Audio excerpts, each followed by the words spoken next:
Salutations, ladies and gentlemen. The Knife Raven here, back again with another video, and I am so excited to talk about this knife.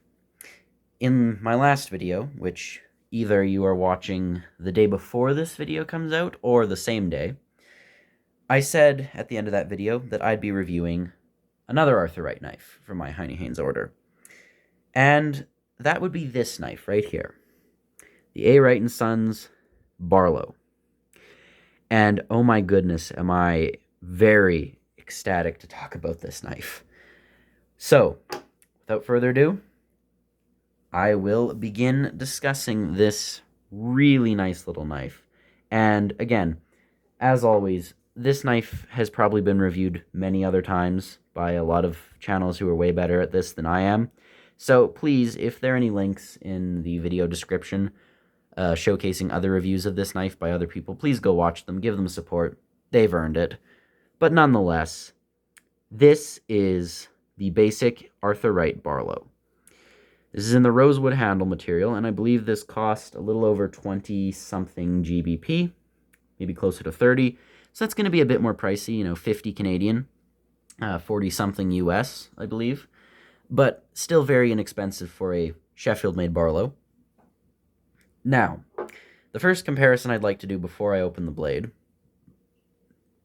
is with this. This is an Eyewitness Basic Barlow.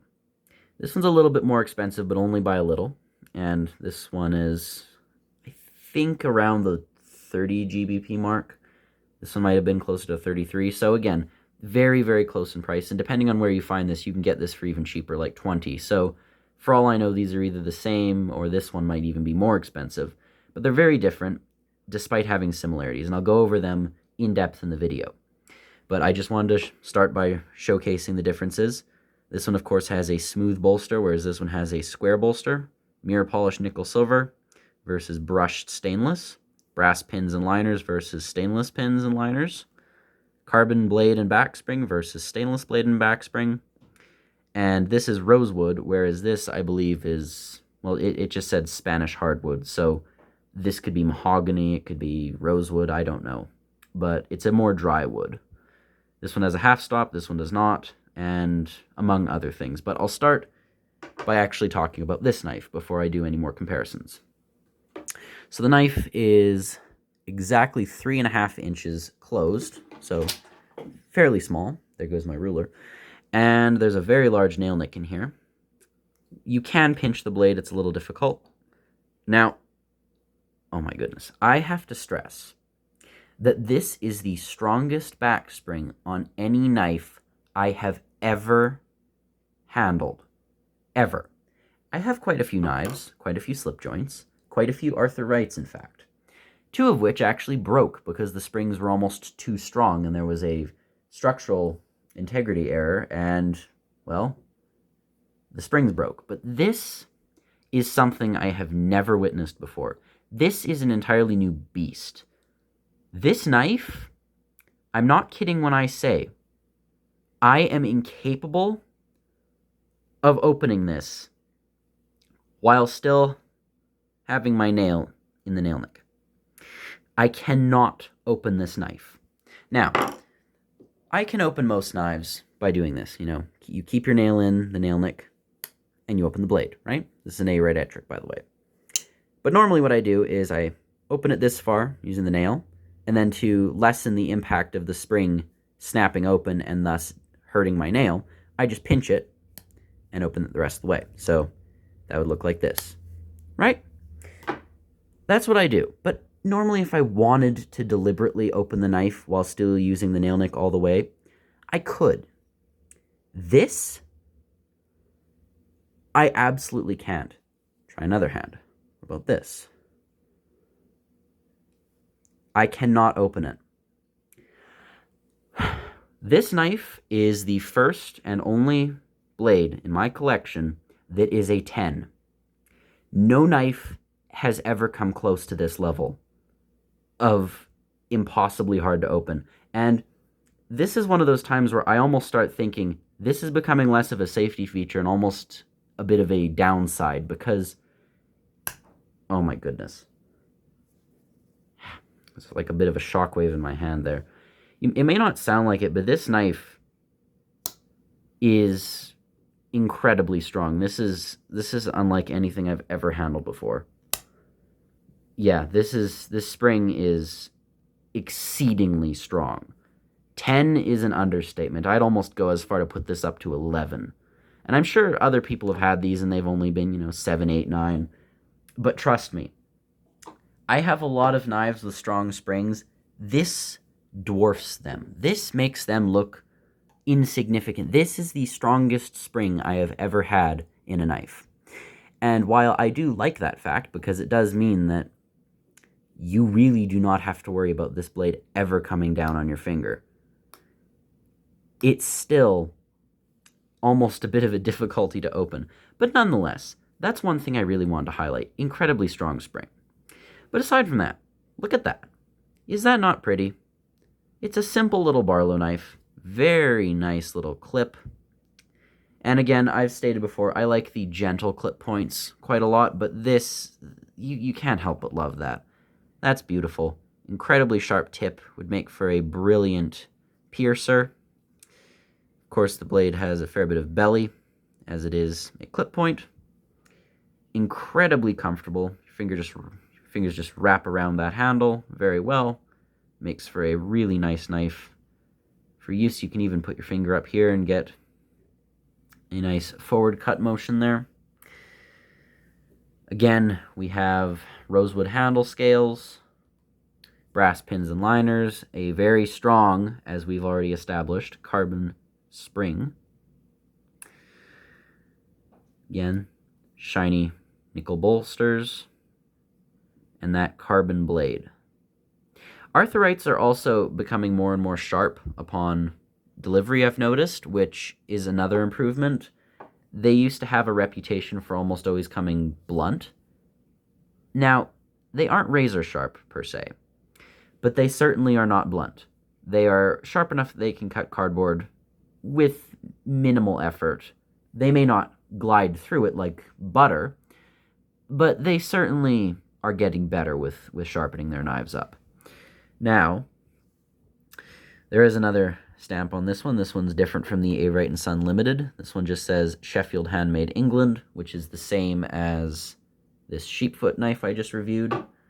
I don't know if that's a new stamp or if it's an old stamp, but the other one I always saw was A. Wright & Son Limited, Sheffield, England. But yeah, this is made by Arthur Wright. I believe Ashley Harrison has a hand in crafting these. And I mean, yes, he and his father, I believe, own Arthur Wright now, but I've noticed that he seems to do batches of Barlows that are semi-custom, with special handle materials and the such. I doubt this is a custom knife, but it certainly feels it. Transition from the blade to the spring is fair. Not perfect, but it's very good. Absolutely no blade play with this thing. Don't even bother. Back spring, liners, no real gapping going on. Not even at the back. And there's a stop pin in there, which is necessary. Blade is very close to centered when open. Again, very, very straight, actually. Quite good. And in the closed position, yeah, still so strong. A little bit off to the right, but very close. And again, better than Arthur Wright knives that I've had previously, such as this one. That's probably worse centering if you ask me. But nonetheless, cut off of the spring is a little choppy, but that for some reason doesn't bother me. Pins are incredibly flush. You can't even feel the transition. Yeah, transitions are seamless. Gapping is non-existent. Blade wobble is non-existent. The spring is very strong, not loose. Far from it. The handle scales are beautiful. Nice grained rosewood. And again, the stamp is clear enough. You can, if my camera would focus, see it says Sheffield Handmade England. Very fair. The grind on the blade is actually pretty even. No, overall, this is a really well-made knife. And I am absolutely loving it so far. Now, back to the Eyewitness. Again, you have half stops on this one, and this is a stainless blade, but I just wanted to compare the two types of Sheffield Barlow. This one's a bit larger, as you can see, thicker and longer, but the blade is a bit more slender on the Arthur Wright, and the nail nick is far larger, whereas the Eyewitness is more of a, I'd like to say this is a very rectangular knife. You know, the bolsters are precision cut. They look very much, very angular, I should say, whereas this is more rounded and smooth. I love both knives, and they're both immensely comfortable in the hand, and they're close price points. Again, made in Sheffield, both of them. But I have to say I'd lean a little bit closer to the Arthur Wright, except for the fact that I'm afraid of the spring. But yeah, here's another Barlow to line it up with. This is one of my recent acquisitions from Boker Zollingen. Again, completely different style of Barlow. This is a more American Barlow, thinner, skinnier, more of a teardrop shape. Polished stainless blade with half stops, long bolster, stainless spring, thin blade, weaker spring. I mean, this is very, very different. This is also much, much, much more expensive. This was about 130, 140 Canadian. So, different price point. That's more of a premium Barlow, whereas this is a basic user Barlow. But no, I don't want to drag this video out for too long, but this is immaculate. This is a Sheffield Barlow. This is what I expect when I hear the words Sheffield Barlow. Carbon blade, clip point design, wood handles, brass somewhere in the design, if not the bolsters, at least in the pins and liners. Strong, sturdy spring, lasts a lifetime and then some, and just gives off that old school vibe of a traditional Barlow. It's kind of unbeatable. I love this knife, and personally, I'd recommend it to absolutely anyone. So, if you're interested in these, keep an eye on Heinnie Haynes. They might have some new ones. If not, maybe check with the famous Sheffield shop. Really friendly customer service. They might have some available. There were some other stores, penknivesandScissors.co.uk, Sheffield Trading. They all offer these knives. But again, check these out. They're absolutely spectacular. Splendid little pieces of cutlery.